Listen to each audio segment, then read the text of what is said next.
we've actually the next one up. We're pushing $500 million right now in mortgage and real estate transactions, which is very cool. I wish that I could say that once upon a time that it was my,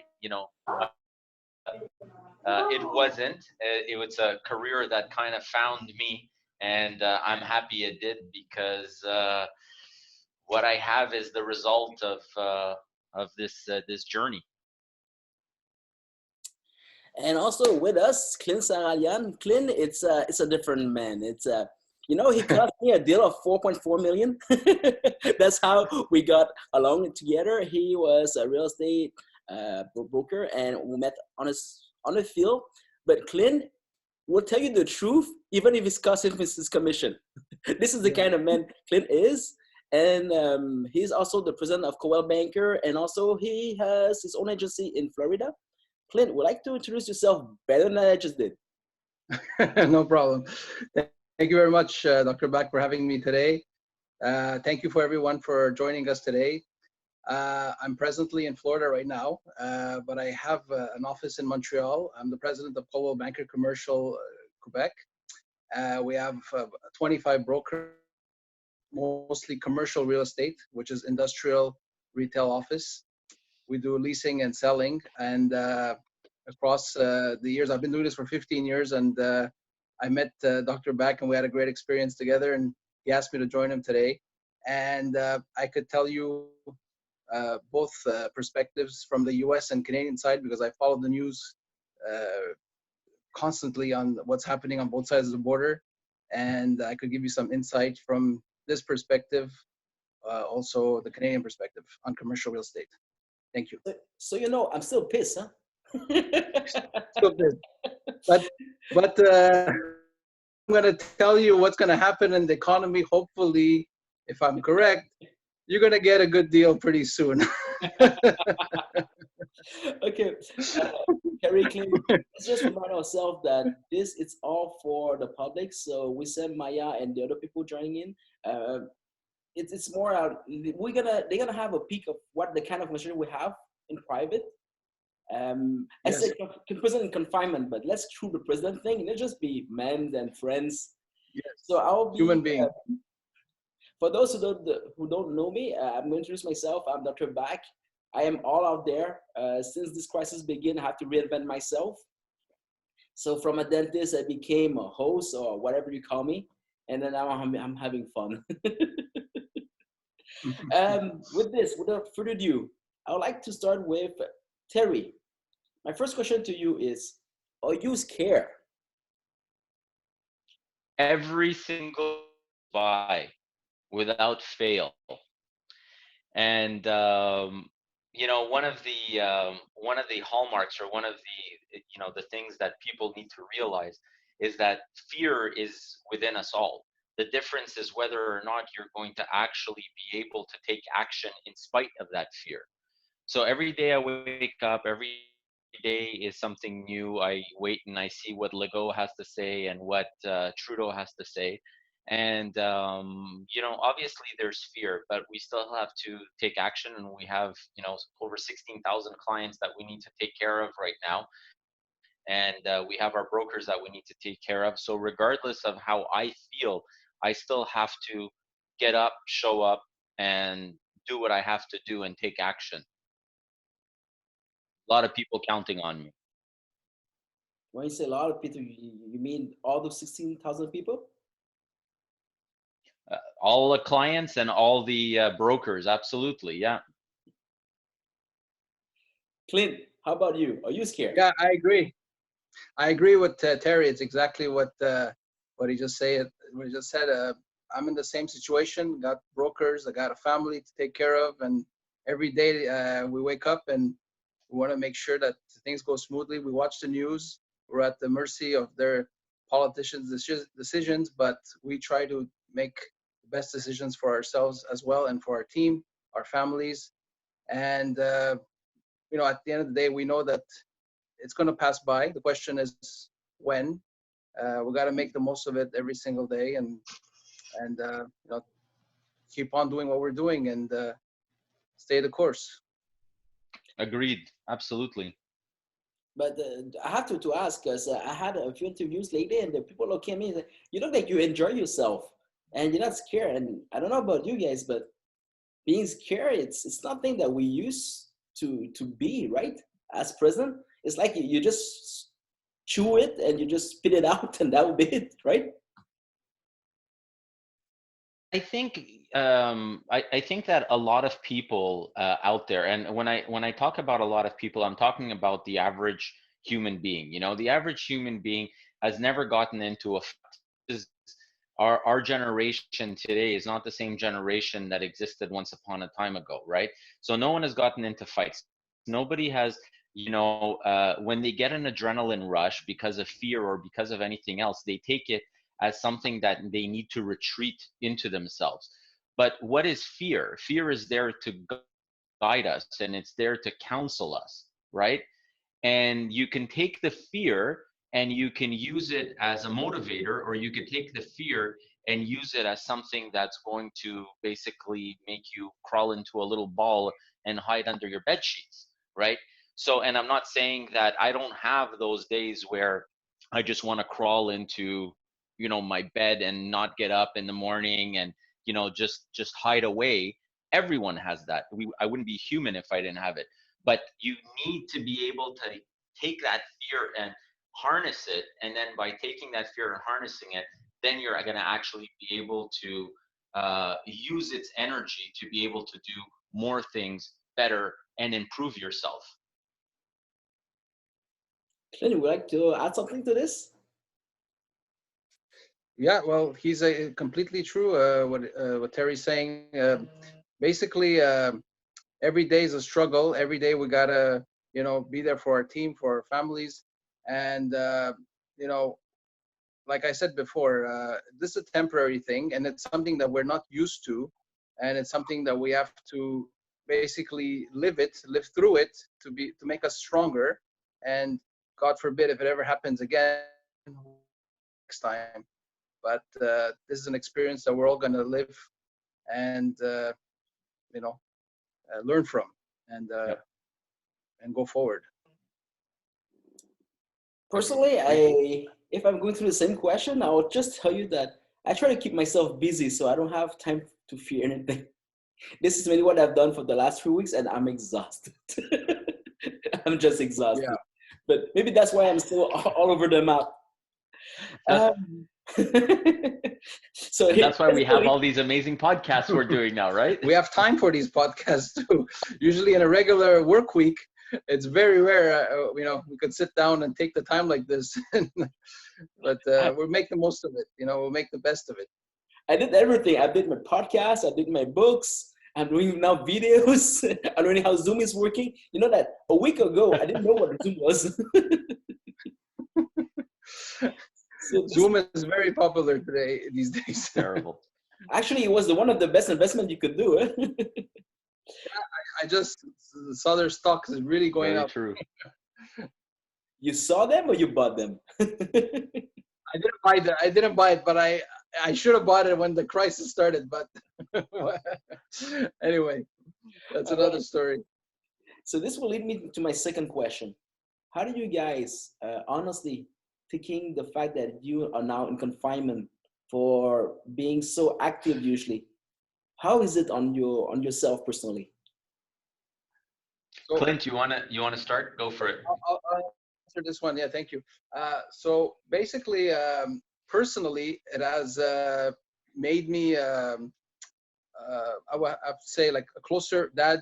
You know, I have 3 kids, and I don't see them that much because they're all busy with their lives. They got their school, and then they have their activities after school. So personally, I feel like I bonded more. Like today is my son's birthday, my second child, and it's very rare for him and I to be during the day together. Usually we spend in the evening a birthday cake, whatever, but we're together for the whole day, and that really is something to cherish because it might not ever happen again. You know, like maybe it's a once in a lifetime opportunity that we're together. So personally, I feel like families gotten together, and it made us stronger too, tighter bond, tighter relationships, and that also can help us in our business. and our careers. Clint, sir. Clint, sorry, Terry. So how am I taking it? I mean, it was an adjustment, that's for sure. You know, I'm the type of person, I'm used to getting up in the morning, going to the office, you know, seeing my staff, seeing the people around me. Um, but I do see it as blessed. I mean, I do get to spend a lot more time with my family, with the kids, with my wife, which is very valuable, and it's something that we don't do. And I'm the type of person that when I'm at the office, you know, I'm gonna get in there at 8 o'clock in the morning, and I don't leave before, you know, 7, 8 o'clock at night. So I miss lunches with the family, and it becomes very difficult. But this has forced me to be able to have lunch with the kids and have dinner with my family, which is a blessing, and I thank it. But I think more importantly, you know, how do I get by, you know, on a daily basis? How have I changed my routine? Well, the routine is kind of stayed the same. So if you look around, like I'm actually in my home office right now, where most people, you know, these days are kind of building, you know, man caves, and they're building stuff like that. I just built a home office, with it's my study. I have my books here. I have everything that I need to work functionally. It's my war room, if you will. So I can continue operating normally as I would being at the office, whether I'm in this environment, means the same. The only difference is obviously I'm not seeing my staff face to face, which is a challenge. But that's what you know, my Zoom and WebEx meetings are all about. And you know, we just had one this morning where all the brokers and all the staff kind of got on board the call, and you know, we kind of did some market updates, saw how things are going, and it's business as usual. We're just not face to face. Man, this you think is Yeah, pretty well. You want to add something, Clint?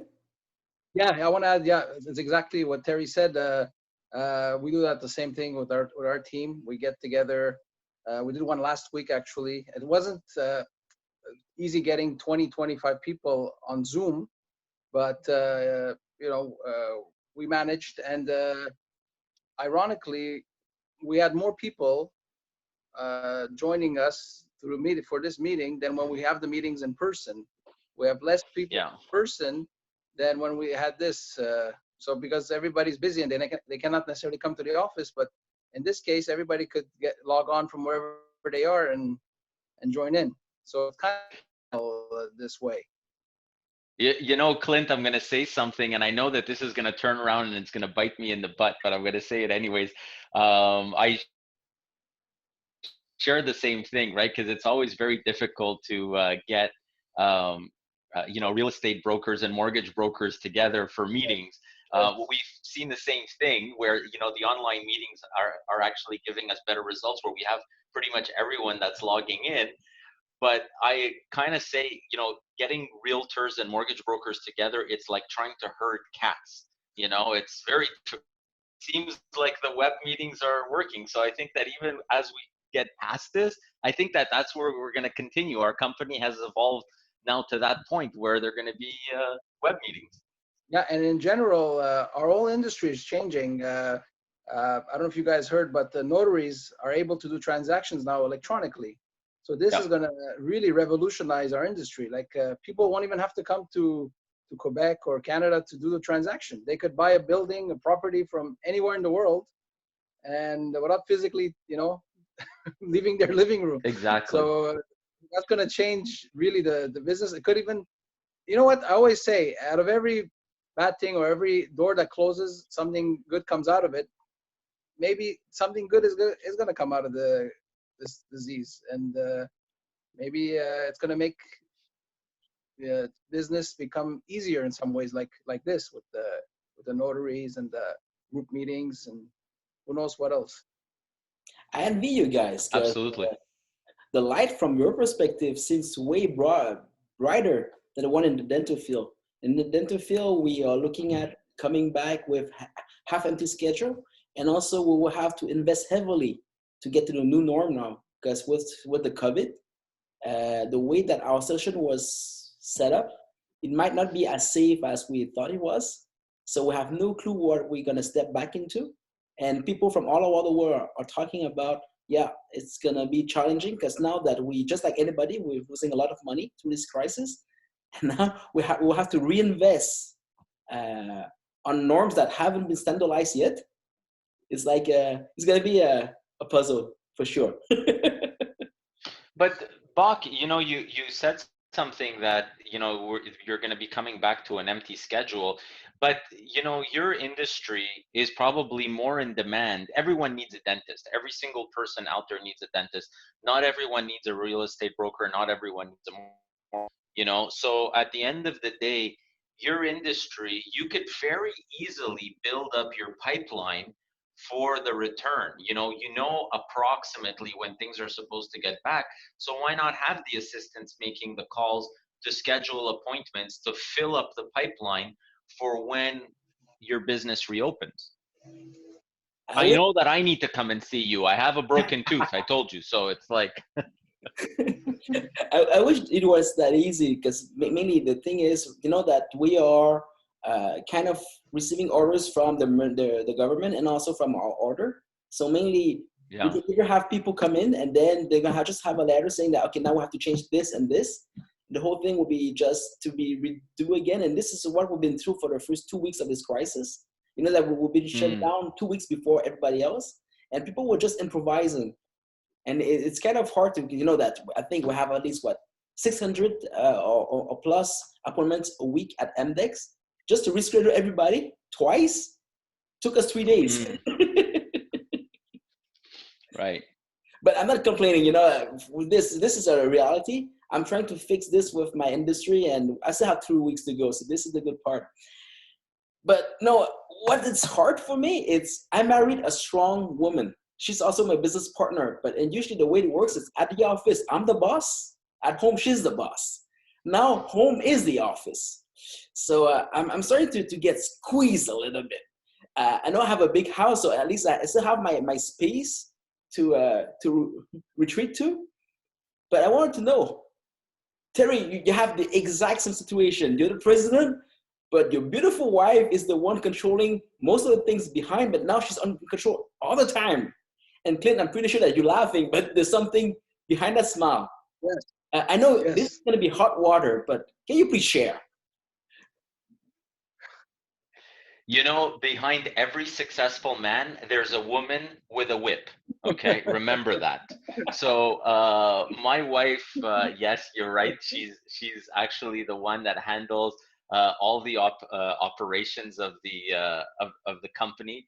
I've always said I'm just there. I'm just a pretty face. She's the brains. Wasn't it in the movie The Big Fat Greek Wedding? She said the man is the head, but the woman is the neck. Exactly. So for me, my wife and I, we have had we've had the privilege, if you will, where we respect each other's space, in the sense that even when we're in the office together, she does her thing, I do my thing, and our two sides rarely come at home. At the beginning, it was a little bit of a challenge, but she calls, where I'm at right now in my house, my study, she calls it my apartment. I have a bathroom here. I have, everything that I need. So I don't leave my little apartment here, right? And she's upstairs in her apartment and she's doing her thing. So the only time that we actually see each other is for lunch and for dinner, and then like it would normally be. So it's kind of it's your kind bachelor. of cool. I mean, we've managed your bachelor pad. Yeah, exactly. We've managed to separate the space. I even have a door that leads to the outside from outside direct access. My office. Direct access. Exactly. That's amazing. Yeah. Clint, what about situation. Thank God for my wife. I wouldn't be able to do half what work and everything. And we have it rough, with clients and employees and and colleagues, but I don't think it's half of what they go through. Like it's really tough, and thank God that she's around and she helps me complete our life, and we could move together. So yeah, basically the women are a very key factor in our lives, and if they wouldn't be around, it would be very difficult to continue on our own. Absolutely. Yeah. If I'm gonna ask an advice out of this, because we know we have a problem here with there are women and men in the public, but if you would like to say something to the women listening to us, and they might have to deal with that kind of situation at home with their boyfriend or husband, what would you tell them to get out of this crisis ahead? Well, I don't even want to go there. to give advice to a woman? Come on. All I could say, I admire, especially if they're working full time and they have a career and managing the children and the husband. It's unbelievable. Like doing is something special. Like us, as men, we have challenges, but taking care of the business and the children at the same time, that's really something, that deserves merit. And I congratulate you guys for doing both. Wow, thank you. It's touching. I have to jump in the water. I have to say it online.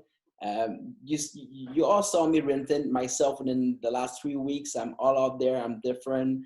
I'm doing a lot of new social and also new kind of pack to just run the business. But there's nothing of this that can be done if it wasn't from Trani keeping things smoothly in the back. And I say smoothly, it's not smoothly at all. She spent her day on the phone telling people how we're gonna do, how to negotiate the payments of different the different partners. It's like it's crazy. And I have to say, just before this crisis, she had a major back surgery, and she was on morphine, but she was dealing on on the phone with banks. So I know she's the boss, and thank God she's the boss. Thank God. Amen. I share the same thing. My wife has been doing the same thing. She takes care of the kids. She takes care of me. She takes care of the business. And truth be told, I take my hat off to all the working mothers out there, because it's very tough. It's very, very tough what they're doing, and there's a lot of respect I give to women for that. So to all the women listening to us and all of those who will, thank you. We have all our gratitude, and we won't be where we are without you. Absolutely. So this brought me to the fact. Isn't that hard to stay at home and we all look fine and we're laughing? If you have the choice to stay home on this new business way or to go back to the office, what will you do? And be careful, it is recorded.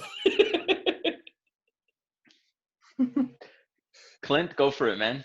Well, okay. Personally, I have a pretty particular lifestyle. It's not like everybody else, but I could just give you a bit insight how I work.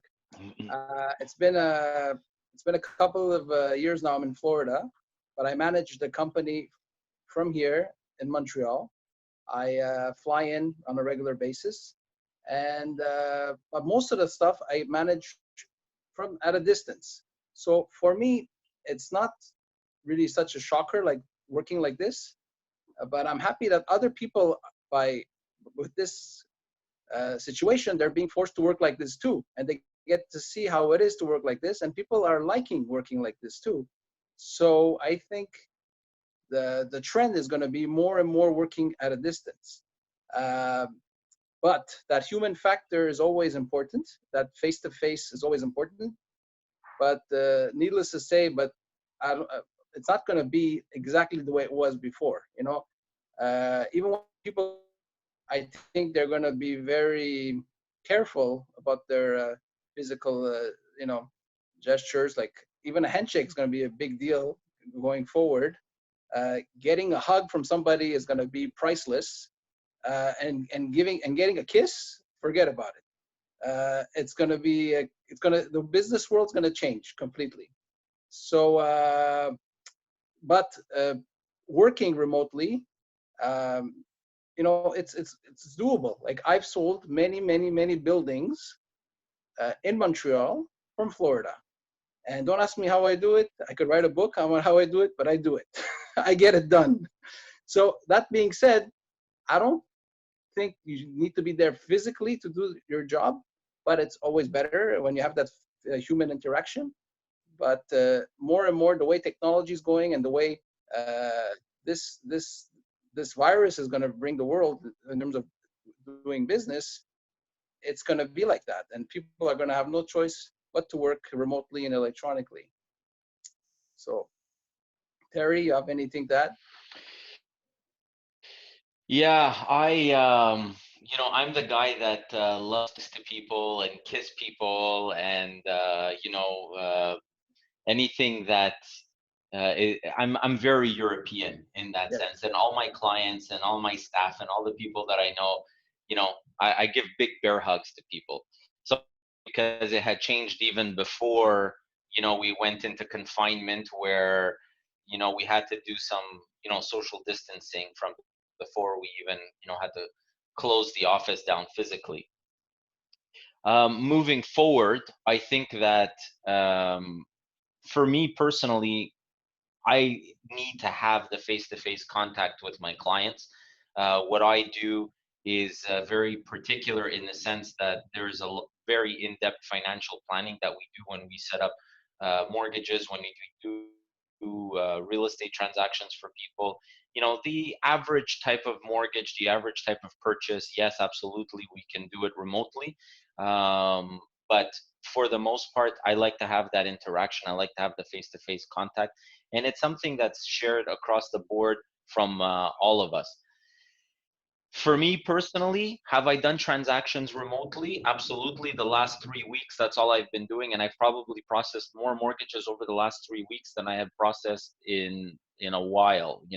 There was one day where I did about 9 deals in one day, which is absolutely unheard of to be doing that many transactions in a day. Did I like doing them remotely like that? Absolutely not. I don't like it. I like the interaction. I like to meet with people. I like to hug you. I want to kiss you. And that's just. I'm looking at your face right now. Huh? But on this. You're going to get. Mwah, mwah. Just like you, Terry, I'm a hugger, I'm a kisser, and I miss that interaction. And through what Clint said, I know this wisdom there, because a lot of people will just keep the distance, but I think it's just sad. It is sad that this virus will rewrite our behavior, and we went such a long way from hating each other into hugging each other.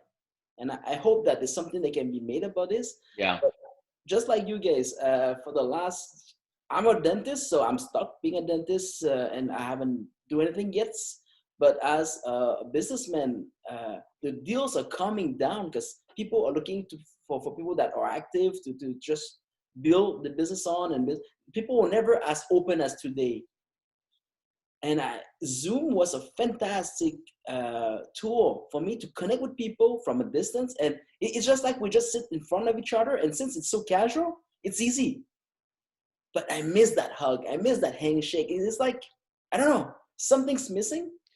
Yeah, I don't know how it's going to be. I know. I'll tell you something. I was, I give conferences 3 to 4 times a year. And one of the last ones I did before this whole crisis happened was in January. I was in Niagara Falls. And, I'm the type of person, again, I like to hug, I like to kiss, I like to, be very affectionate and in your space. And on 2 separate occasions, there was people from Ontario that were kind of like, I felt from them this resistance, which I don't feel here and I don't normally feel. And I think that's what's going to end up happening. it's people like you and I, Buck, we're gonna have to basically change and adapt to become more unsociable in that respect, which is sad, because it's changing the way that we are. It's changing, what makes us us. And just to, I think one of the first times that you and I met, I think we gave each other big bear hugs, and like the first 2 minutes, it wasn't a handshake, it was a hug. So that's the way I am. Clint, next time you see me, expect a hug. I'm giving you a hug too. But I don't know. So if you go through history, usually fear will lead to intolerance. So fear leads to intolerance, and from intolerance, there's no way back. So I'm just throwing the question out there, but we have to do something to get over this fear and to resume at least the connectivity and the social that we had before. Because social distancing is the best way to keep everybody apart. And we had a problem until lately that everybody was looking more at the phone screen than looking at each other. Now it's going to be worse. Yeah, I agree. Yeah. So I just carry Purell everywhere we go, basically. Yeah. We're gonna shake someone's hand and put the Purell after. It'll seem insulting at the beginning, but then it'll be part of the norm. Exactly. Absolutely. Unless you have a vaccine that every time we hug, you transmit that vaccine. That'd be a cool thing. Yeah. So if we're going back to the serious stuff, 3 weeks ago, I wasn't sure what was going, and I was facing basically the threat of bankruptcy because I was just in the middle of expansion. And when you stop the coming in of money, of income, it's hard to keep things afloat. And then the banks look at you with different pairs of glasses. But I'm not out of the water yet, but we managed to find ways to just rebuild on it. And right now, we still have the ears of our banks to even double down on our endeavor because of the new situation, and we have to adapt pretty quickly. So my question to you is, in the last 2 or 3 weeks, what did you do to keep your team intact, to keep your goals intact, and to make 2020 maybe one of your best year ever? Clint, do you want to start on that?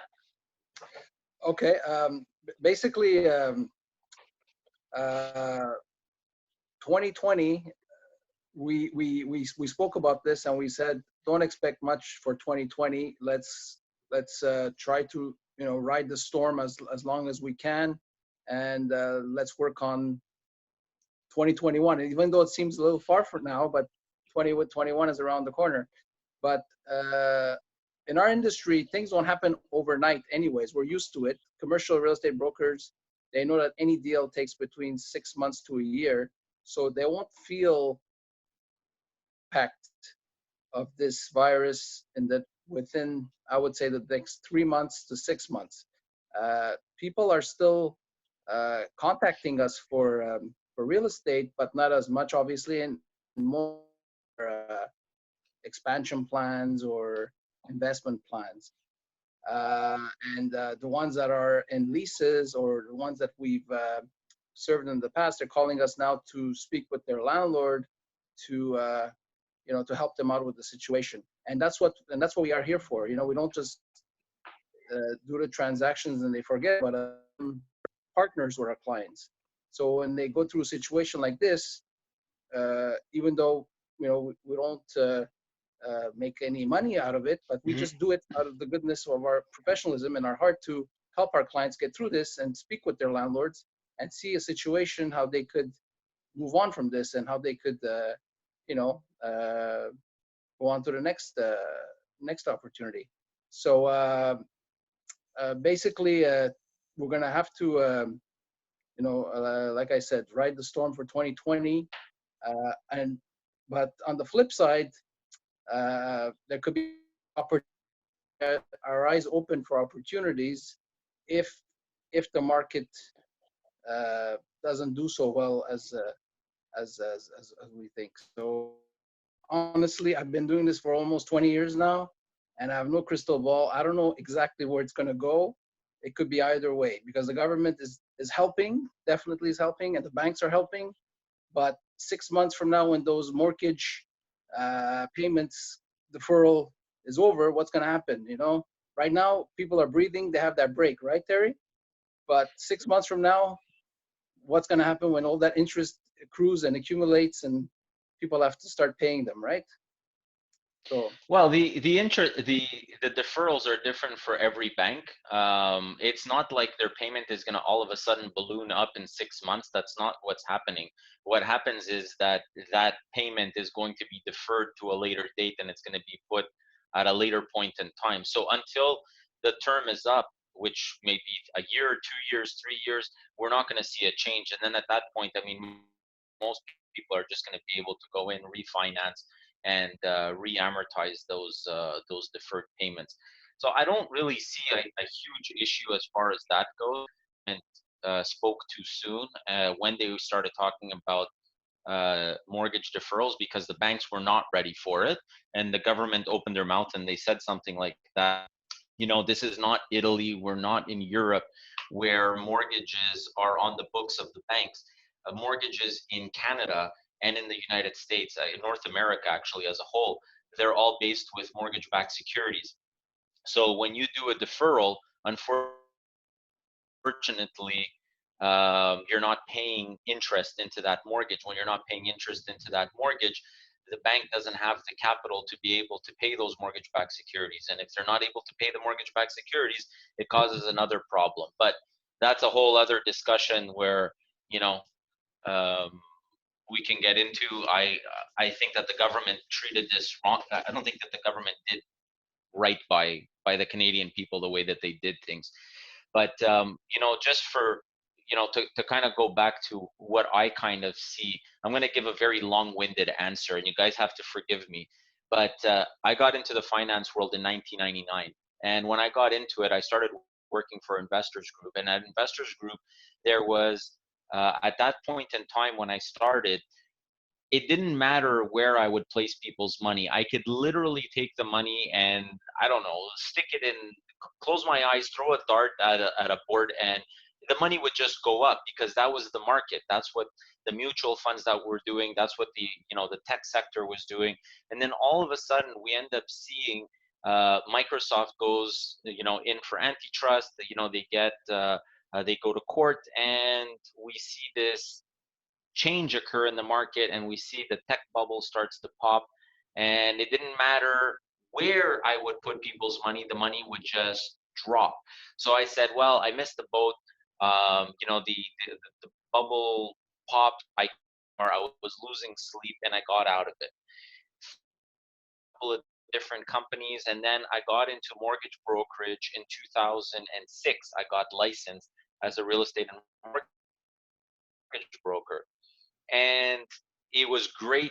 You know, 2007 was a great year. The beginning of 2008 was a great year, and then we all know what happened in 2008. The world explodes, right? So when this ends up happening, I'm like, pardon me, I swear, guys, I'm like, what the fuck? I'm finding myself again in a situation where I started off really strong, and now I'm hitting a wall because, you know, we had banks at that time that were leaving the industry. We had amortizations changed from 40 years. They dropped them down to 35 years. People were able to get 100% financing. Changed that. They changed how people were buying investment properties. They changed everything from A to Z. So I panicked, and I found myself, and I said, well, do I get out or do I stay in the industry? And I decided to stay in the industry, and I basically doubled down. I started advertising. I started to expand my operations. I started to let people know what I did. And what I found was that people actually appreciated the fact that I was still there and I was still available for them, where a lot of people left the industry. And I've seen this time and time again over the years through different crises, through different government regulations that have occurred. And this is something much of the same, right? So what we're basically seeing right now is we're seeing another blip in the road, another speed bump, if you will. And the ones that are not going to be able to hang on and stay the course and be able to guide and advise the public and advise their client base properly are going to leave. The ones like myself, like Clint, like everyone else that is actually able to do what needs to be done to take care of their clients, to educate their clients, not put fear in people, because unfortunately the media loves to push fear, but actually lead with facts and lead with truth. Then those are the ones that are actually going to be in the business for the long run, and the ones that are going to actually be able to you know grow and prosper. And that's what I'm aiming for, and this is what I do. This is, every day my goal is to reach out to new people and educate them about what's happening in the market. um, my goals are still set. There's no such thing as all of a sudden we're changing paths, we're changing goals, it's the same goals. Everything stays the same. We've just modified the approach. We modified the daily habits, if you will, but everything is the same still. Thank you, Ted. Hopefully that answers your question, Bak. Absolutely. But since you took so much time, I won't be shy to take my time. But I like the fact that you talk about facts, and the facts are that in 2003, I started launching Mdex, and that was just right after the tech bubble. Then 2008, I wasn't planning for that, but I was expanding downtown, and we created the biggest dental group in downtown Montreal. And then you know what happened? It was the real estate crash in the United States, and it was hard. And now today, I'm still expanding. My company is getting to the next level, but it's one thing that is different today. It's 2003, 2008. We have to fight our way through because we were trying to expand when the market was collapsing, and the banks were not listening because they are just risk adverse, and they didn't want to take more risks, and we have to convince them that we had something new. In today's world, funny is, the banks listen. I never had my banks so eager to hear what I have to say. And to those listeners, because I know that before we started, said, make me a millionaire. If I have one thing to say out loud here, I might regret it, but let's be it. That's my hug. Hell with it. That's my hug to you. Don't go back to your banks asking the same thing. Because whatever you were asking before this crisis, and you might say yes or no, today it's like it's neglectable. Go back in, give them a plan that will reach the moon, and say to them that it's either this or everything's gone. And I haven't received the answer yet, but I can tell you that my business plan has been multiplied by 6. And like the kind of plans I'm working on. So I'm saying to people here, the opportunity is right now. It's the first time in history that we have a time to plan, that everybody is listening, and that nobody's fighting each other anymore. We might not hug, but we're listening. It's true. It's very true. When you see the crowd going in a certain direction, that's when you need to turn around and go the opposite direction that the crowd is going. And while people are living in fear, you need to be leading the way and basically be at the forefront and attack, and just keep doing what you're doing, because that's when people are going to listen, and that's when your bankers are going to listen. That's when everyone's going to listen. And look, during the last month, without getting into very specific details, I've done a few multi-million-dollar transactions myself. Now, I'm not talking about, the mortgages, from April 1st. So my brokers, okay, I need you guys to understand this, okay? From April 1st to April 14th, which was yesterday, and I ran the numbers, we've done over $32 million from April 1st to April 14th, while everyone else is sleeping. Good for you. Right? All the other mortgage brokers are sleeping, and my brokers are working. So I got to take my hat off to them. You know, my realtors are working. They're doing their deals. They're doing virtual visits. They're doing because the goal hasn't changed. You know, just because there's a virus going around, there's always fucking viruses going around. You know, yes, it's a different market. Yes, it's different, but you still need to freaking do what you got to do. Get your head out of the sand and work. Sorry, I get very passionate. That's it. That's what I'm saying. I That's think you have a okay. lot That's to say. okay. You got to live with passion. You got to express yourself. Yeah. Well, that's truly unbelievable, Terry. That's inspirational, actually, what you just said. That's very motivational. Like most people are like in the defensive mode now, not in the offense. They're just waiting to see when this is gonna finish, and then they're gonna wake up again. But you're not sleeping at all. You're pretty active. You're pretty active. Absolutely. Yeah. Hiding your cards, Wow. Clint. Tell us about your good deals. What's that? I'm sorry. You're hiding your cards. Tell us about your good deals. We're serving success here. Well, well, the commercial real estate. I don't know about the other guys, but most of our clients, we work with a lot of retailers, restaurants, and office tenants.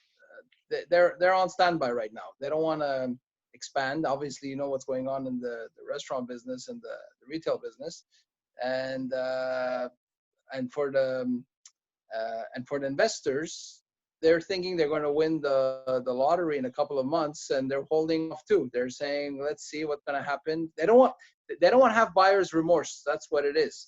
They don't want to feel like I could have had this thing for $1 million less 6 months from now. So they're just waiting to see. But I don't know if that's the right attitude. I don't know. And I'm not the kind of guy that really pushes, as the Bak knows. I'm the guy that's more like consulting. and if the client wants to wait, we're on the same boat, and we'll see how it goes. But once we see the triggers that's showing the market is definitely stabilized and not really going down, that's when people will take action, and that's when we'll encourage them to take action. Just to follow up on what you said, that you're not a pushing guy. You know that real estate that you cost me at 4.4, if I have bought it, my company will never be in the position that we are today to expand for Canada.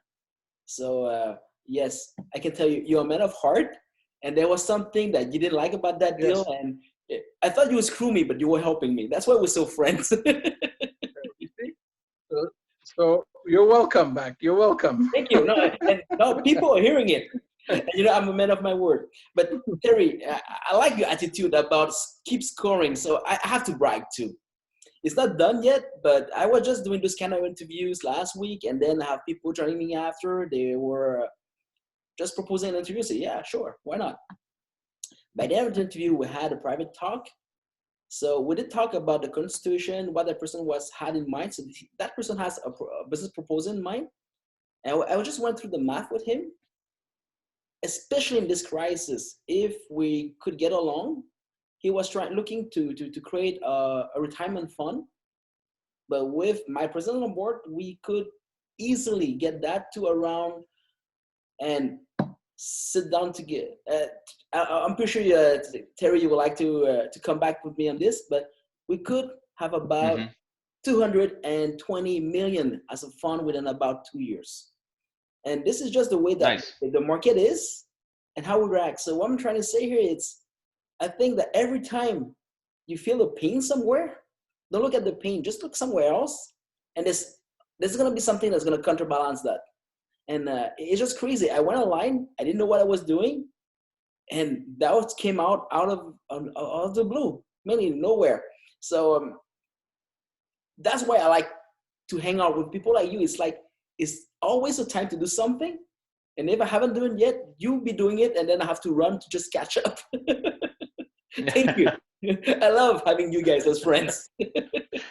there's always something to do. And I'll tell you something else. If you're, I had heard this, and you have to forgive me because it's probably one of these like Instagram, posts that I saw somewhere, and I don't remember where I heard it, but it said that if if you and your friends, when you're talking about money, it's time for you to get new friends.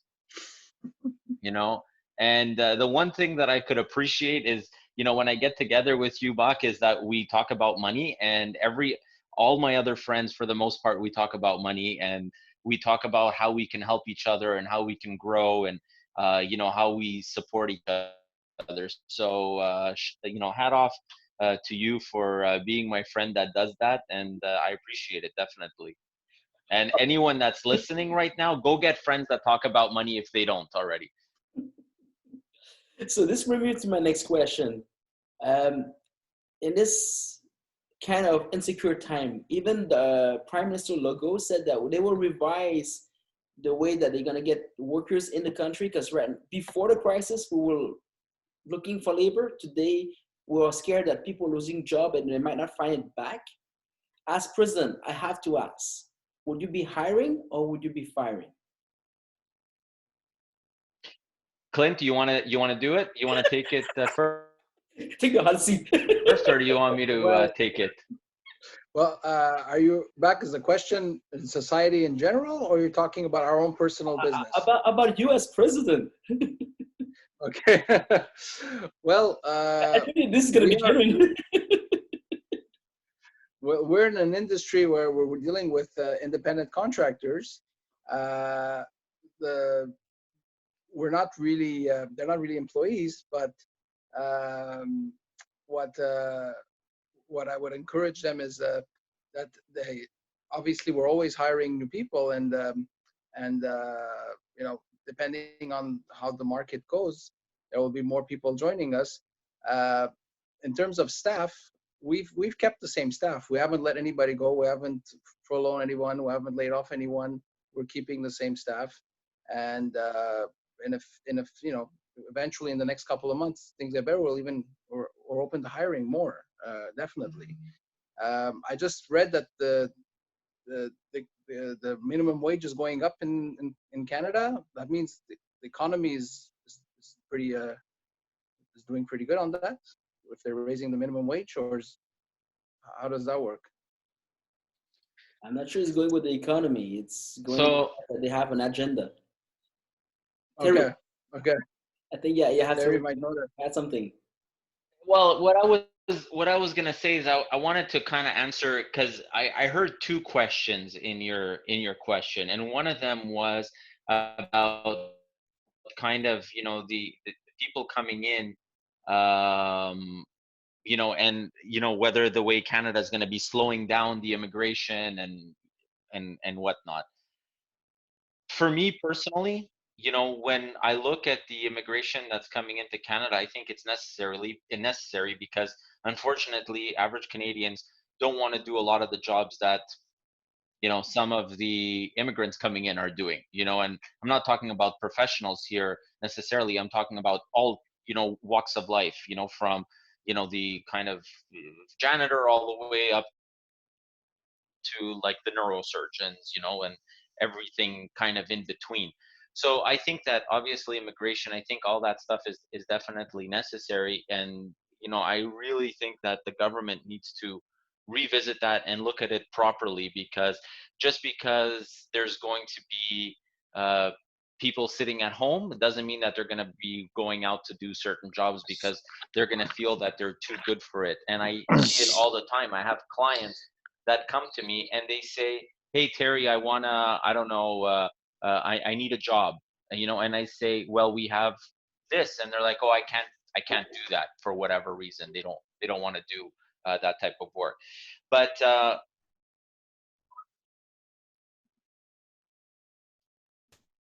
hello, are you guys there?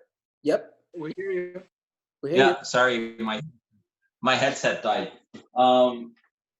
So we're not in the process of firing anyone.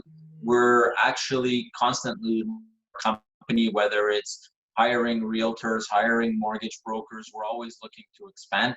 And we also are always looking to expand our staff. And the important thing, just like in any industry, when we're expanding our staff, we're always looking for people that are going to provide value to our organization. If you're just going to be there to collect a paycheck without actually contributing anything to the organization, well, it doesn't make sense to have you in there. But every person that comes in has to have some sort of, there has to be a return. And luckily, all our people that are there have always given that return to us. So therefore, we're not looking at cutting anyone either. Hopefully that answers. I'm so glad that I talked with you, because I hold back my answer to the end. Because just right before this interview, I had a talk with Trani, who's managing my staff, and said, what are you going to do to just put back the team together and stuff? And, I'm a CEO, so usually I don't like to manage stuff. If I'm there, I'm there to build. So maybe I told her, if I'm going to build, I'm going to build 4 times bigger, because this is taking time out of my schedule. And also it's taking resources. I also noticed that if I go to the bank and say that, okay, this is it, to be able to recoup what we've lost in time and also in opportunity, is what to do. So it's either Mdex will disappear after this crisis because things were just too hard. And by saying too hard is that we were just inactive the whole time because of the laws, or we're gonna start hiring as crazy. And the hope I want to see here, because what I love here is you both have shared my opinion on this. Of course, people will have to be smarter. Of course, people will have to be more efficient, because after what we've just passed through, it's like you cannot just go back to how we were. But I spoke. It can be. I did spoke with a former very high bank officer at the beginning of this crisis. He said that the best thing that the true government has did is to subsidize 75% of the salary for the next 3 months. In his mind, he was saying that if everybody can keep the employees on the payroll, there will be an economy to come back to. And now that I hear you two, as president of your own company, and you be doing aggressively move forward, I think there's hope for our economy. Because we have to think, and if we treat things the same, I'm pretty sure that most CEO will just wrap their heads, say, okay, I don't want to lose, I'm going to double down. And that would change the whole thing. That would just chase fear away. I know what you think. Yeah.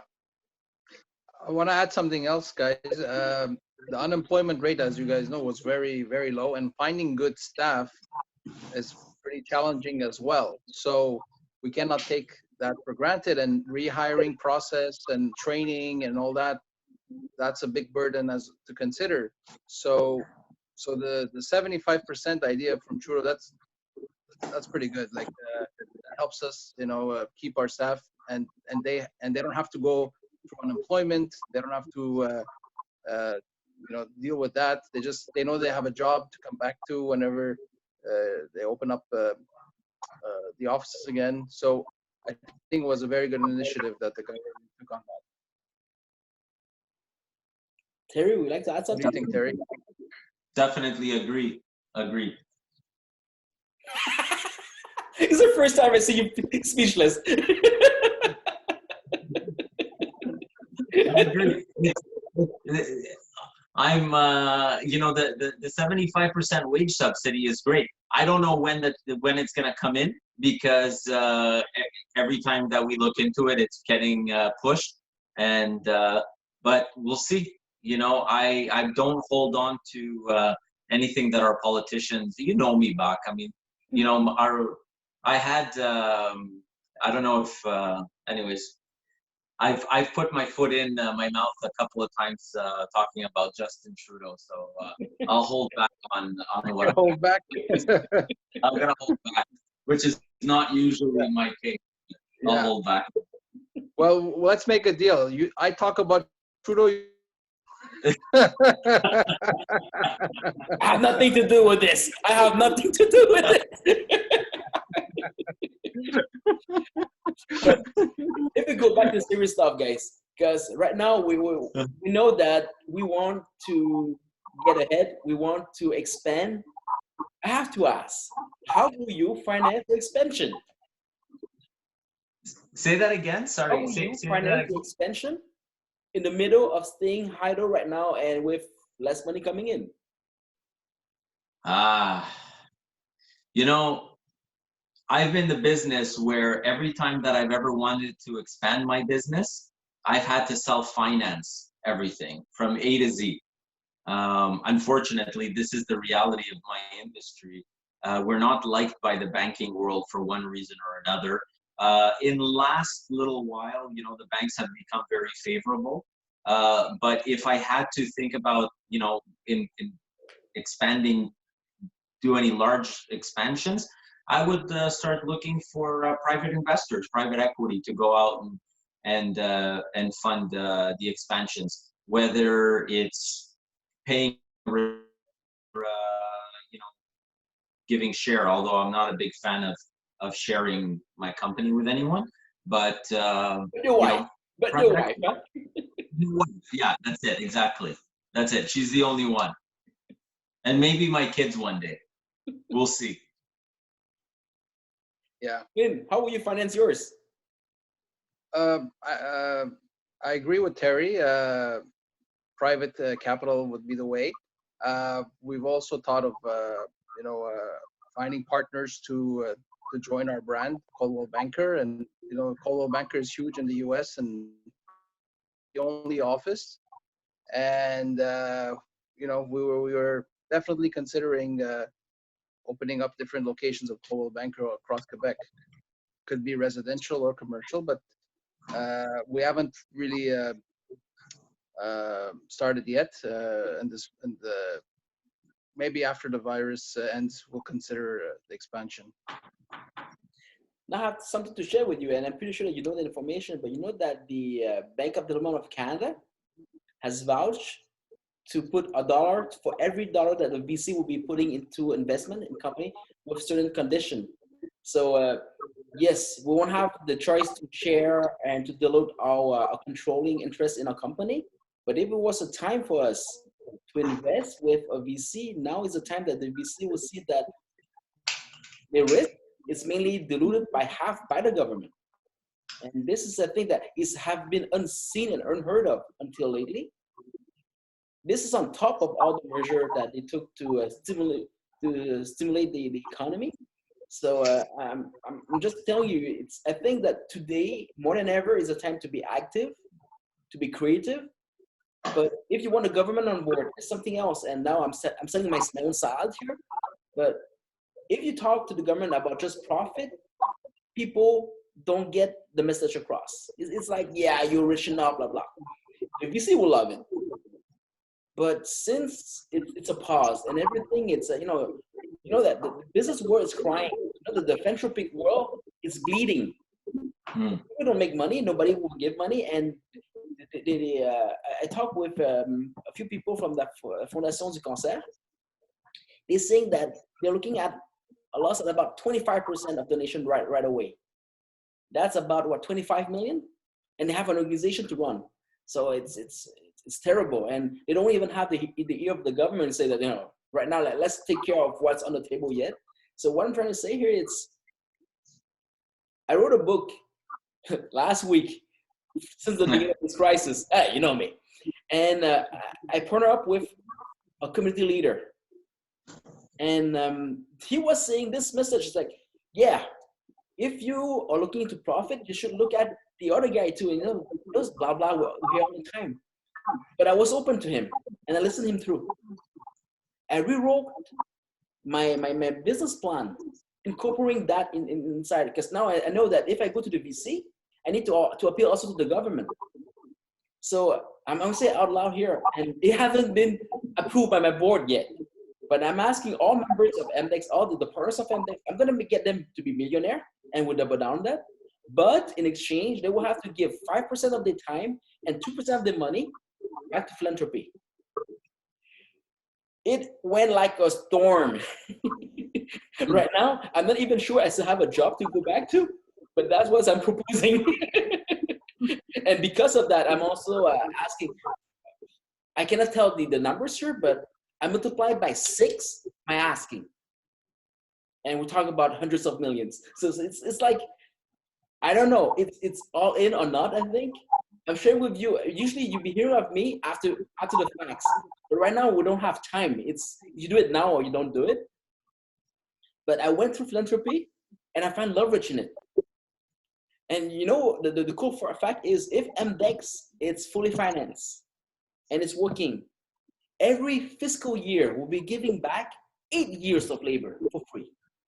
Each fiscal year we're giving back about 5 millions based on our approximate, again, to philanthropy. It's like, yeah, this is another way to build. Sure. And I'm sharing here. And please wish me luck. Good luck, man. Love it. Yeah. Good luck. So the idea here, I think that right now the rules, we just arrive at the limit of the rules and of the non-world. So it's time to be creative. It's time to be crazy, and nothing will be too crazy. Nothing will be just obsolete until we try it. But I think that to stay the same, to not change, this will be the danger. This will be what's going to get you to be obsolete, because the market has shifted. Things has changed, and we don't even know how fast and how far the change has gone yet. Yeah, you have to adapt. You have to adapt to the current conditions, for sure. But I'm sharing here. I don't have any answer, but you know me. What I'm saying, I'm doing. After this, I have to face my board. You're truly one of the most thinking out of the box guys that I know, Bak. You really think out of the box. And for those wondering, the book is out on Apple. It was out yesterday. Yes, we took a week and a half to write it, and we were looking to maybe hold on to it now. People need the information today. It's online. It's right now. It's at $12.9. I think it's $12 US.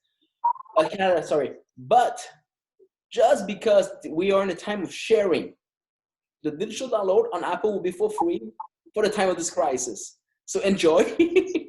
Write me back. Tell me if it works or not in your case. But this is what I'm doing. It's good. Nice. Good job.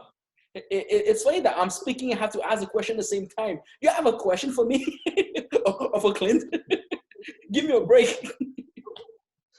What was your inspiration for writing this one? I know you've written a lot of books, but what gave you the right direction for this one? Fear. I was scared. When after 2 weeks of pause, people we kind of realized that we have to go through another month and a half, and you saw what I have downtown. It's like the expense is through the roof. I'm not cheap, but this was I was heading to the wall. I was heading to the wall. Try to be creative, and it's hard to be creative when both your feet and your hands are attached. What can you do? So I said, I have nothing else to lose. Let's go and let's rewrite the whole thing. So I was gonna say, I'm surprised that you haven't written more books, because you wrote so many of them during when there was nothing going on, when there was you had to go to work every day and do your thing, and now where you're at home, I would have thought that you would have written at least another 50 books in that. Actually, you won't believe me, but I'm way more busy now staying at home than I was at work. At work, I have people serving me. So yeah, okay, everything was there. All I have to do is to do my job. Today, I have to do everything. I have a video to do. I have to shoot it. I have to edit it. Then I have to distribute it. Are you kidding me? I don't even know how that works. Yeah.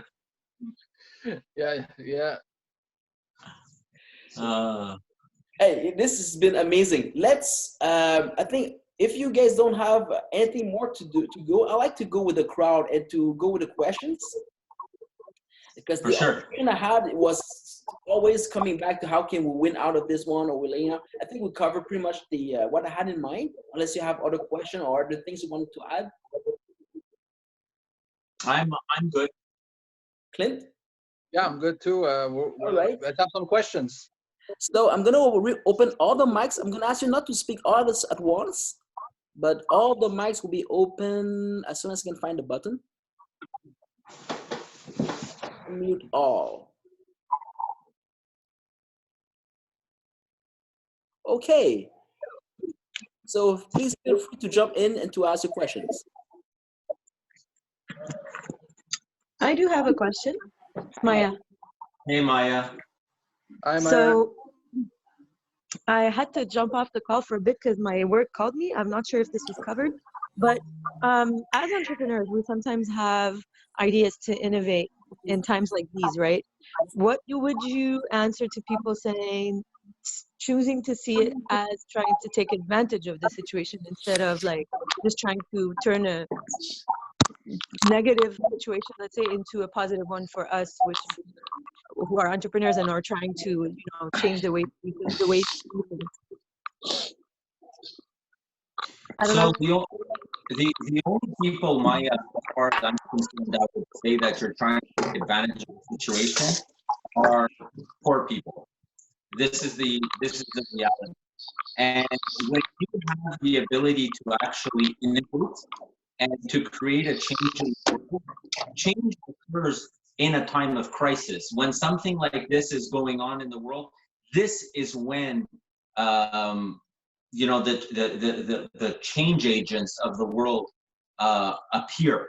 So if you have something that can help the world, that can change the world, now is the time to act, because now is when you actually have that fire under you. You know, it's not when you're actually going to go back to work and things go back to normal and life goes on, you know, status quo. Otherwise, if you don't do it, you know, there's now the word is escaping me, but you know, somewhere else in the world there's someone that's thinking of the same idea as you, and if you don't take action, somebody else will. So, and they're going to be known for changing the world rather than you, you know. Yeah, absolutely. I agree with Terry.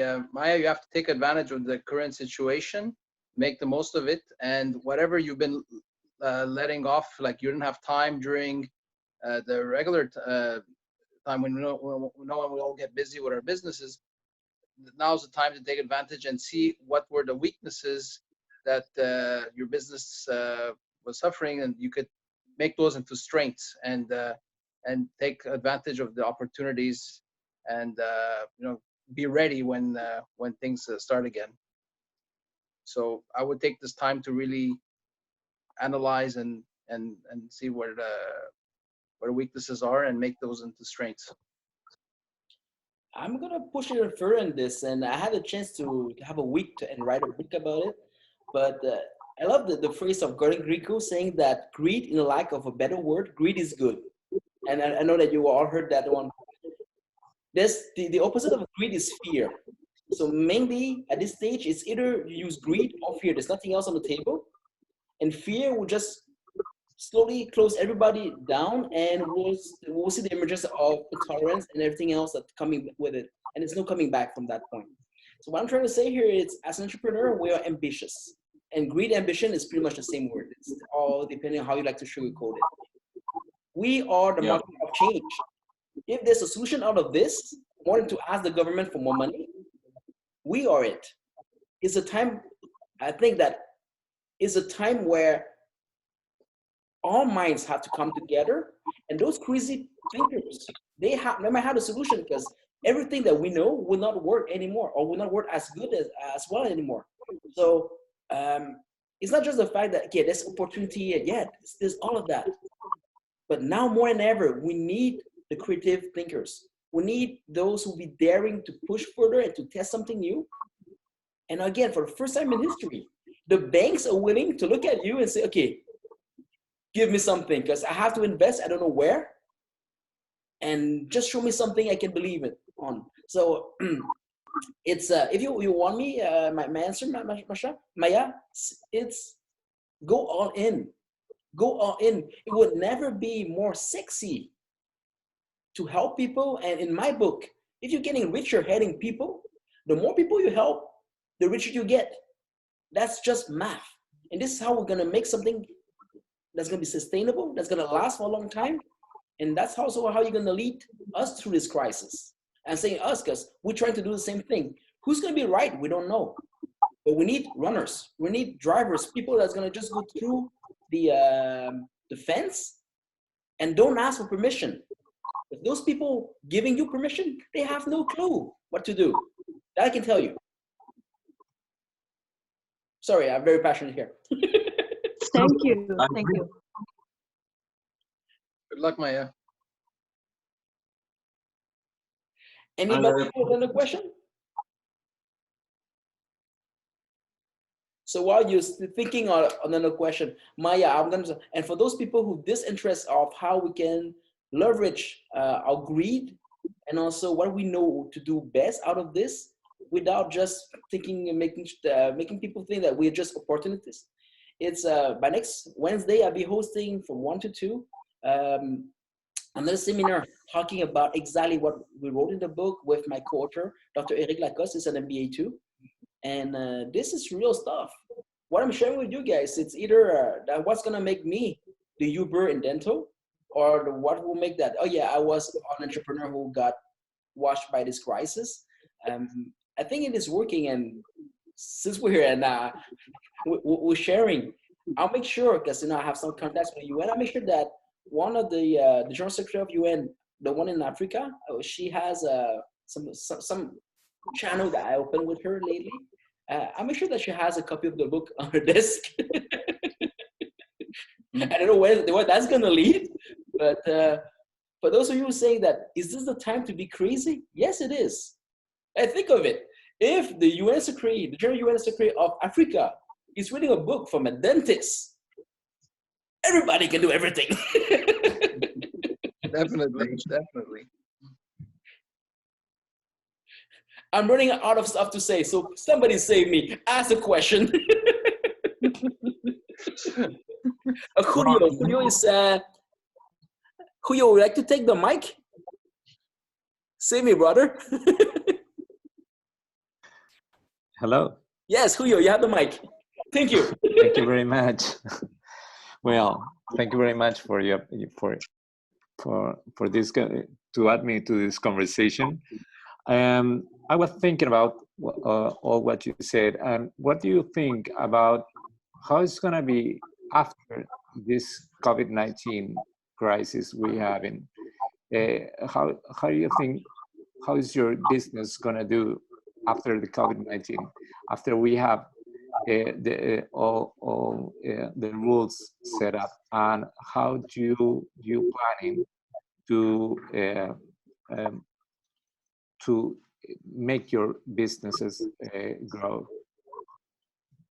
I'm talking from Peru, and it's a little bit far, but I think we have to have some appreciations about how to make our businesses grow, and after this crisis. I hope it will finish soon also. Yes.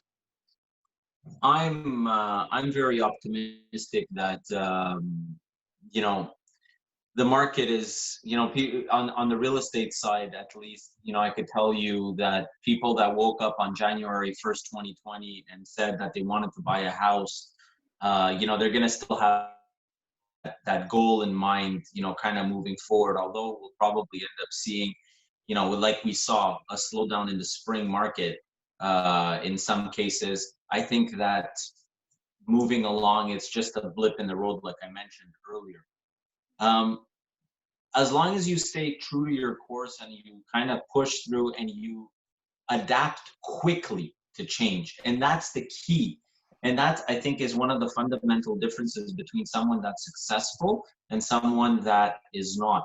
If you are able to adapt quickly, make changes quickly, and take action in spite of fear, then at that point you will have a successful business after this crisis.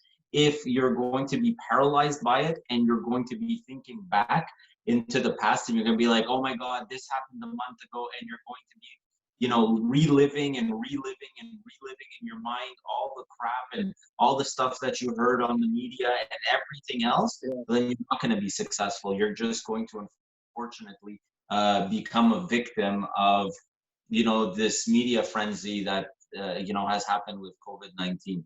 So I think just stay the course, keep doing the, and your business will emerge successfully out of it. Clint, I don't know if you want to add something to that. Well, I completely agree with Terry. Staying the course, that's the way to go. Learn the most you can from this and analyze your business. Take the time, take benefit of this pause also personally with your, you know, family, and take advantage of the time we have with them, because when we go back to work, the craziness is going to start. We're going to, and it's hard to believe, but we will miss these days one day. So I don't know what business you're in, Julio, but whatever business it is, you know, it's very basic. You just have to see what you're doing, what you've done so far, and what people are expecting from you, and taking it to the next level, and not look at this as a negative, but turn into a positive. Yes, I am an entrepreneur. I'm a dentist, as as Dr. Bak, and what I do is I've been involved in some projects for for innovations in dentistry. I have to stop with that, and I started a new one to fight with coronavirus and COVID-19, and doing some telehealth. And right now I'm working on that at home, and we are making some steps and trying to do it as soon as we can to help the more people that we can. And I hope to share it very soon. I hope we will have some results in about 2 or 3 months. But all the dentistry, it's a very it's going to be very very hard, because you know, we used to work with water, and we used to work with the patient very close, and it's going to make us to reinvent the way we are working in our offices also. So it's time to think a lot.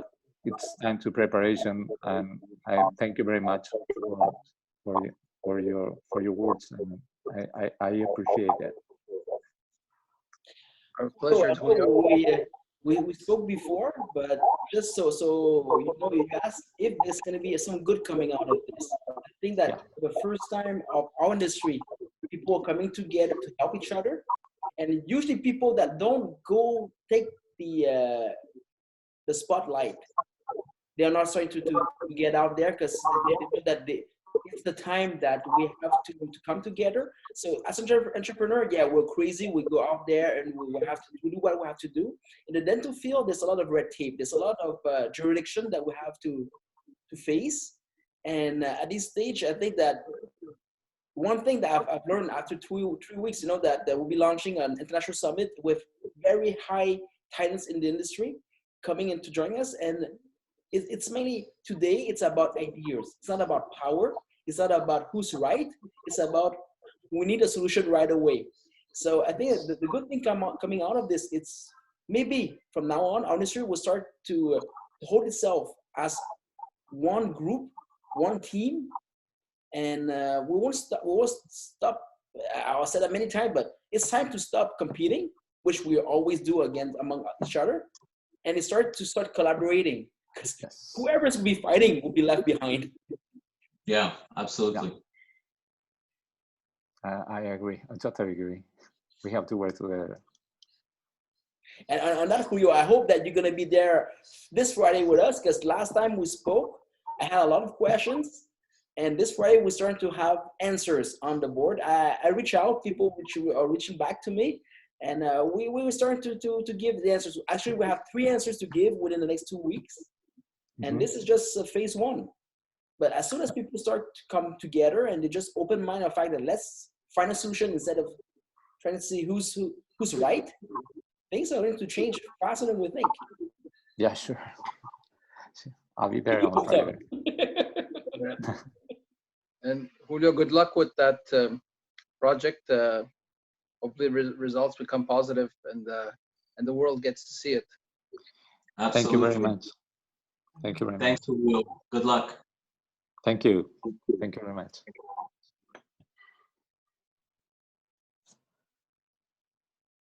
No, honestly, I appreciate so much the time that you guys are taking to just join me on this Zoom, and I hope that the people with us, they kind of feel that this is exactly what we do when we get together, except there's no beer, there's no wine.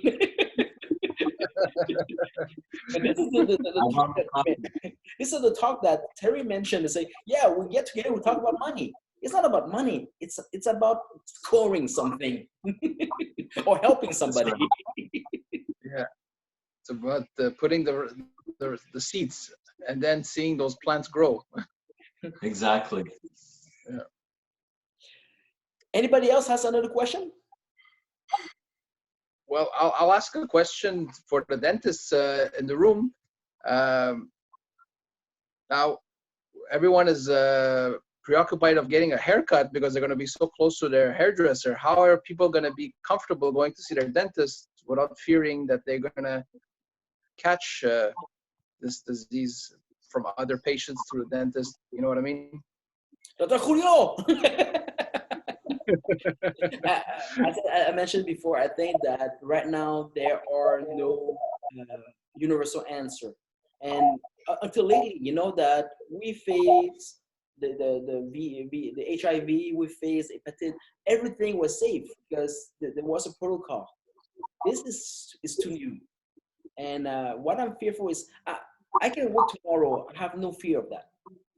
But the thing is, what I don't like is right now, since the crisis has hurt us so much and had hurt everybody, what's going to happen is people will just go to the worst case scenario. Mm. So I think there's a reasonable thing to do between protecting yourself and also handicapping yourself. So if we have masks everywhere, we have gloves, you won't go to work anymore. And just you have to remember that by the end of the day, we are surgeons. We need to access the mouth, we need to see, we need to touch. Yeah. So this is a message to maybe all the member of the medical field. It's thank you for what you're doing. And we still need you to keep your hopes up and also your dignity up. So not just falling into fear and start to say, okay, I'm going to see everybody from a distance because I have to protect myself. This is not who we are. Doctors, we're there to help people. And some things you cannot see until you smell. You cannot see before you see with your own eye. And you cannot know what until you touch. It's not possible. It's like, I don't know, those kind of movies said, yeah, let's have sex, virtual sex, and then just exchange that energy. I don't know about you, but that sucks. It's not a good it's not a good image. But as a doctor, if you want to know what's on, you need to touch the pulse. So you need to feel, and there are a lot of stuff that cannot be taught just through a screen or through a glass. So to answer your question, Clint, I have no real answer. I'm not empowered to tell you what's going to be the what, but my message here is to not fall into fear and then go to intolerance. And the intolerance can be toward people, and that also can be toward a virus. What's going to kill us here? It's not the virus. It's going to be our own fear. And this is what I'm trying to fight. Yeah, yeah. I've never, I'll be honest with you, I've never thought about catching anything from a dentist. I mean, I've always believed that a dentist's instruments and the dental office is very sterile. At least it smells sterile to me. So it's not, it's not something that I've ever been afraid of. So I don't, and like I think before anyone jumped on this call, the first thing that I said to you, Bak, is I need to come and see you because I broke my tooth, right? And it's, to me, the thought of not fixing my tooth, okay, and living with the pain from it is worse than, I don't know, catching something, like catching a flu or something. So I don't know. I've never, and by the way, Bak, just to let you know, it's the tooth that I was using the straw on last year. That you told me not to. Just putting it out there. And so if you come to see me, I'm gonna hug you. This is not on camera. Terrible. Just terrible. So, if there's no more question, is there any more question from the people with us? All right, it seems like we kill it. We kill it completely. We talk too much. I'm going to start with Clint. Clint, you're a real estate broker. Also, oh yeah, Maya, you're saving me again. It was a very quick question that I put on the chat. You were talking about your book when I came back from the call I had from work, and you said you put your book on this Apple Store. What were you saying? Yeah, it's on Apple Store. But at this Okay. by today, you will have to buy it. Give me 24 hours, it's going to be free. Oh, okay. I'm not a very good salesman. I'll wait 24 hours. Listen, hopefully you'll be joining us next Wednesday, because Dr. Eric Lacoste, my co-author, will be there with us, trying to talk about this initiative, because we try to bring this not just to the dental world, but to the business world at abroad, because mainly it's a way to leverage our greed for solution out of this. And every time that an entrepreneur is working well, you know that all his employees is doing well, and all those employees are also the customer of another enterprise. So we just keep the wheel going, and it would be silly for us to try to resume to what we were, because we lost a lot. So let's double down and try to be bigger than we were. Just like Clint said, eventually we're gonna miss this place. Definitely. Eventually. Eventually. It's coming.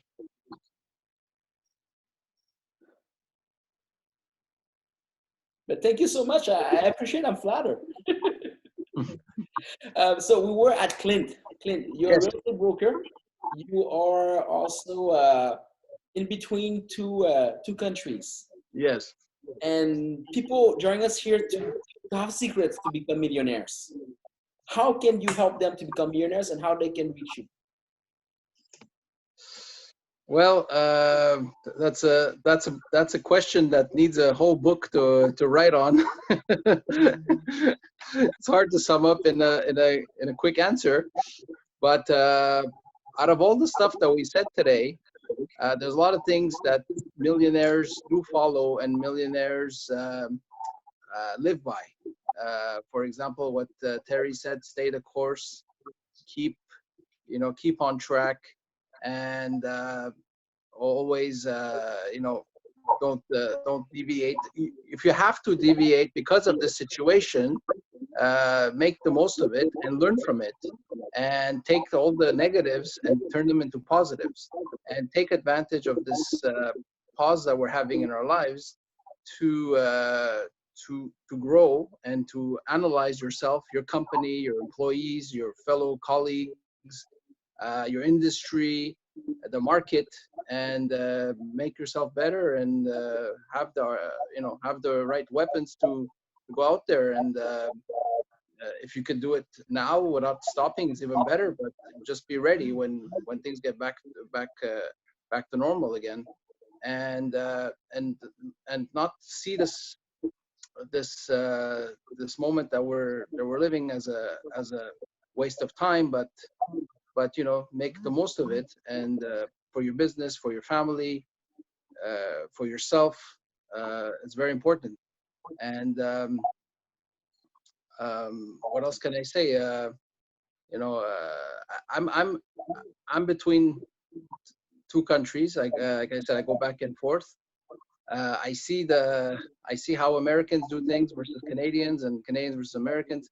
It's at the end of the day, we're pretty much all the same. We're all human beings. We're all trying to survive. We're all trying to put food on the table for our families.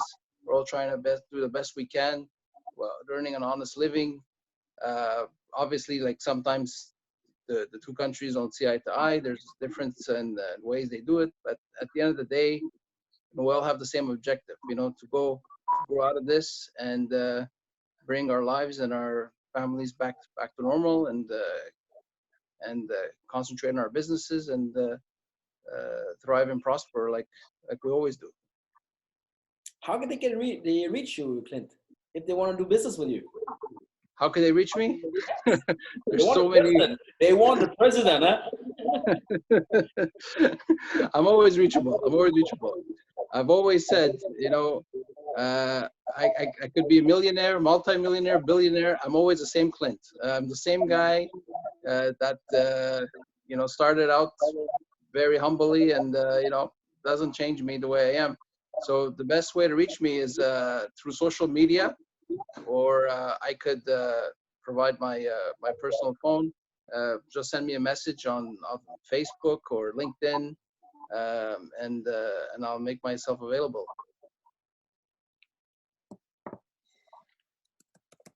I'm writing your name so they have your contacts. You cannot run from this. Your cell phone is not mine to give, but they have your name. Actually, it's S-A-R-A. Oh, sorry. Yeah. Sorry, I was. It's S-A-R-A-Y-L-I-N. There you go. There you go. My Yeah, mistake. that's it.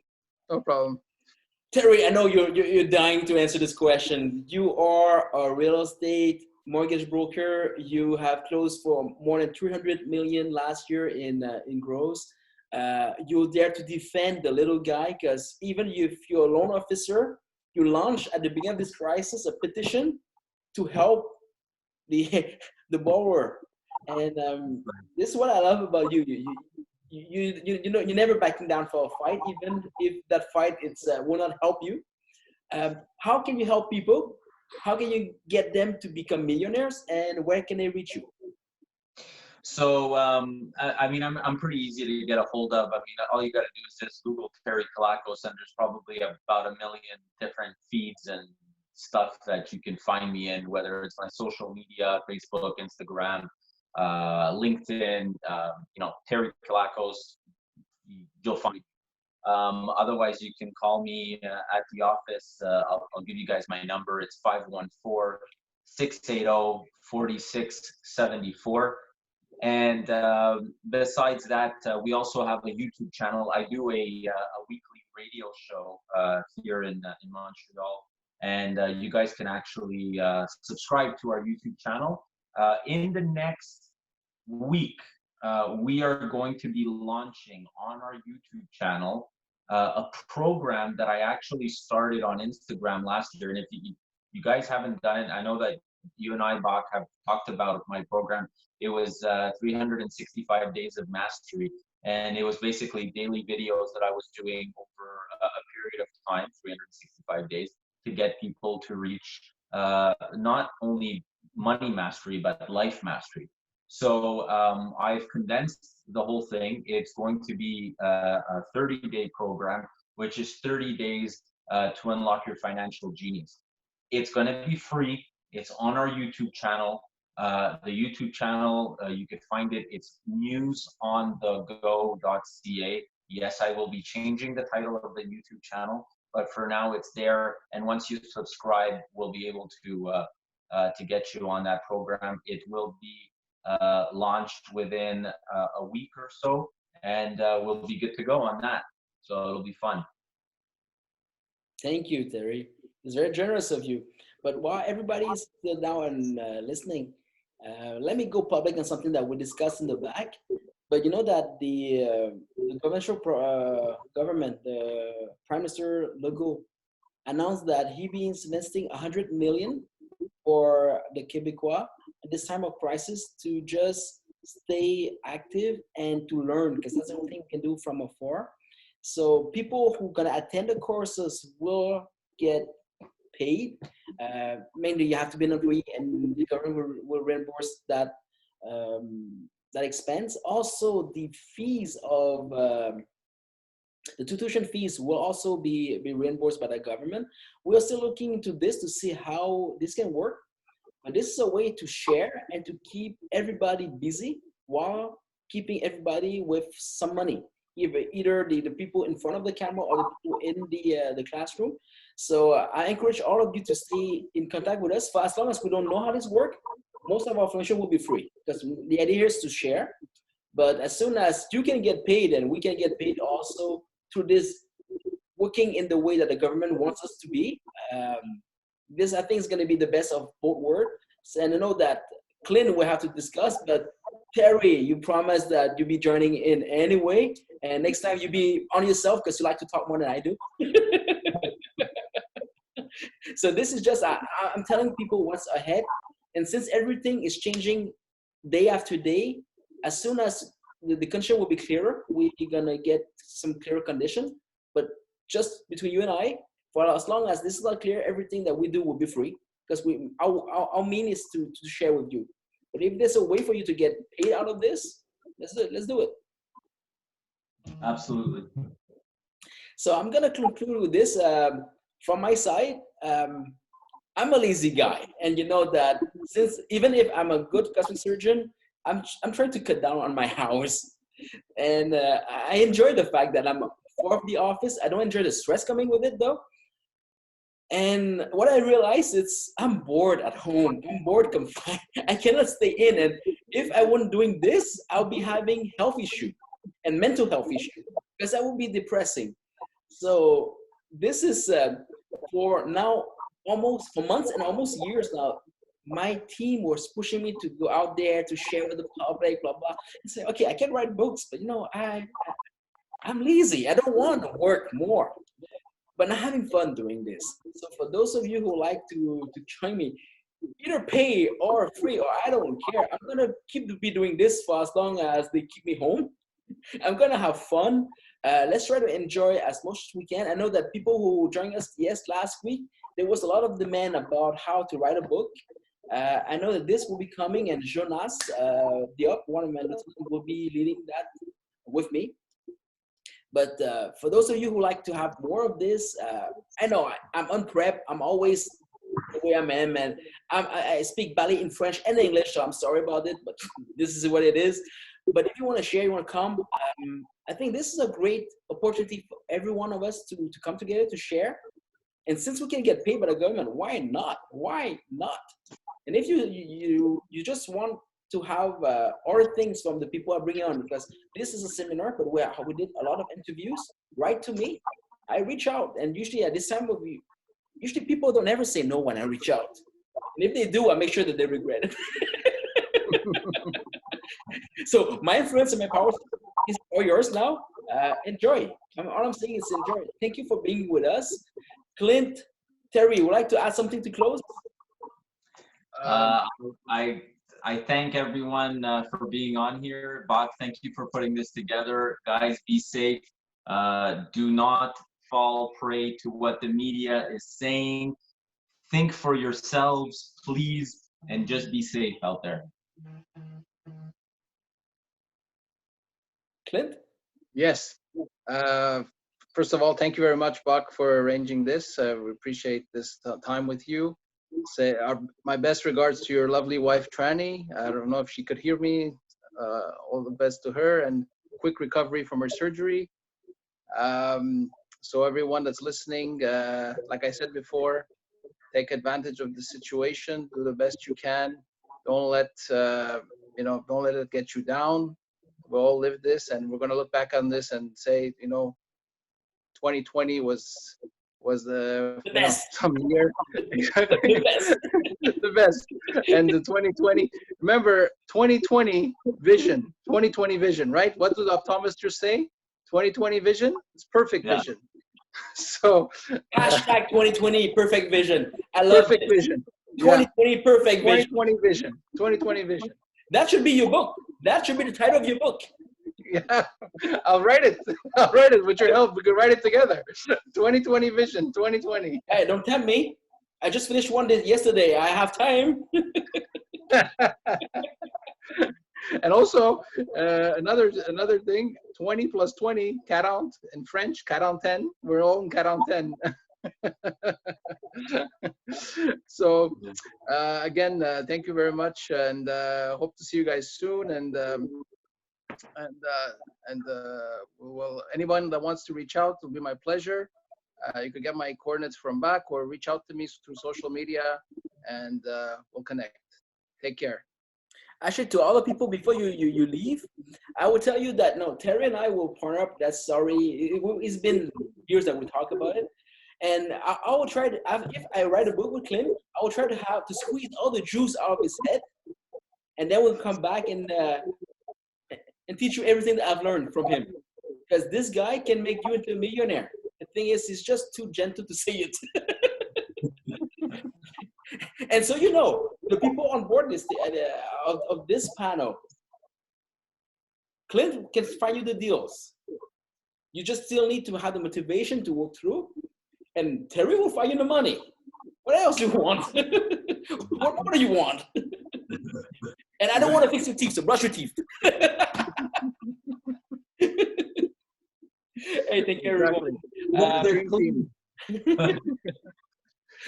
can go on for hours like this, but I think that we have monopolized enough of your time, and we're killing the bandwidth at this stage. Thank you, everyone. This will be, I don't think that the video is good enough to be posted, but I'll be posting this on the podcast. And I'm just trying to figure out how this is done, but the audio will be available eventually. And come back by next week. We have something on Wednesday to talk about aftermath, which is mainly how to leverage on philanthropy in this crisis. This Friday, we have something for dentists about the international summit about teledentistry, and just to go through the red tapes. Next Friday, there's something else for dentists, and we're adding event as we speak. So yeah, I'm pretty sure that Terry will be coming with something, and Clint, you have your book cover already. You like the title, huh? That's a good title. 2020, perfect vision. Perfect vision. That's it. That's it. Thank you, everyone. All right. Bye, guys. Over.